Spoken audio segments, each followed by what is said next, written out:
Salut mesdames et messieurs, bienvenue sur DBS Télévision dans les échos du monde. En tête de cette édition, la France, 2 morts et plusieurs blessés, c'est le bilan enregistré jusqu'ici à la suite d'une attaque survenue ce jeudi 29 octobre à Nice. L'auteur de ces faits survenus dans le secteur de la basilique Notre-Dame a été rapidement interpellé par la police.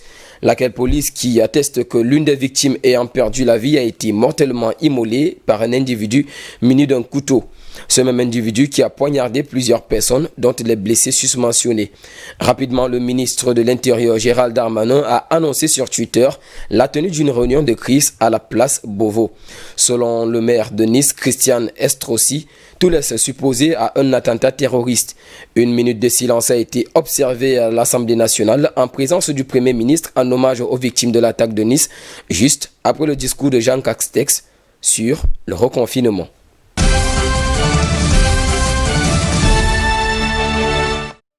Aux États-Unis, la dénonciation du racisme et des violences policières par les populations de Philadelphie était une nouvelle fois au rendez-vous. En effet, cette autre sortie faisant suite au meurtre de Walter Wallace Jr. par 2 policiers marque la seconde nuit de manifestations émaillées de violence. Le mardi soir, les forces de l'ordre ont dispersé sans ménage plusieurs groupes de personnes suite à des potentiels débordements. Notons que cet Afro-Américain souffrant de problèmes psychologiques a été abattu en pleine rue par les policiers à plusieurs balles.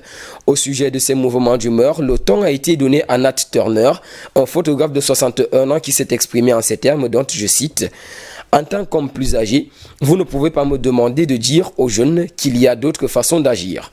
On ne peut pas leur dire de ne pas faire ceci ou cela quand tout ce qu'ils voient, ce sont des coups de feu. »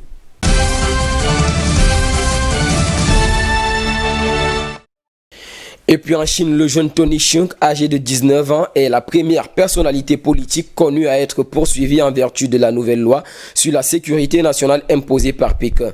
En effet, ce dernier est un membre du groupe Student Localism qui demande l'indépendance de Hong Kong par rapport à la Chine continentale. Il a donc été accusé ce jeudi 29 octobre 2020 par un tribunal de sécession. Notons que cette accusation est survenue 2 jours après l'arrestation du militant dans un café situé en face du consulat américain à Hong Kong. Outre l'accusation du jeune portant sur la sécession, il est également accusé, par le tribunal, dans un système de blanchiment d'argent et de conspiration en vue de publier des contenus séditieux.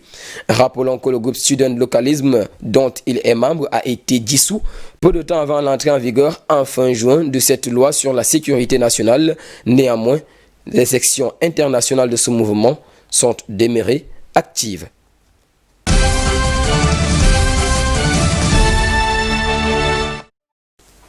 En Allemagne, face à la riposte du Covid-19, il a été annoncé mercredi dans le pays la fermeture des restaurants, cafés et bars, sans oublier les institutions culturelles et sportives.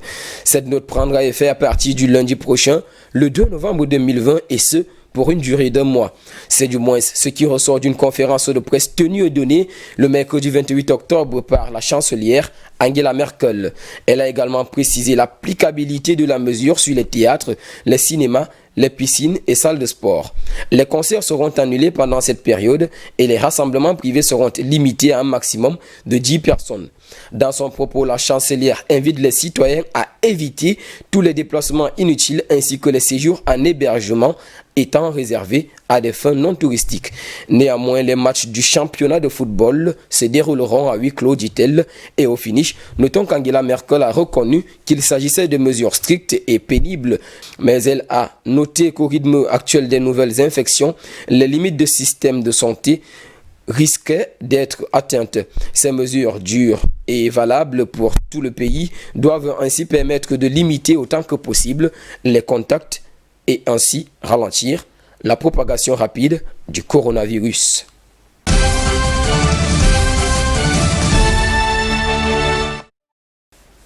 Toujours au sujet du coronavirus ayant impacté à l'économie italienne, les secteurs de restauration et du débit de boissons sont asphyxiés par les nouvelles mesures prises par le gouvernement dans le but de mettre un terme à la propagation de ce corona.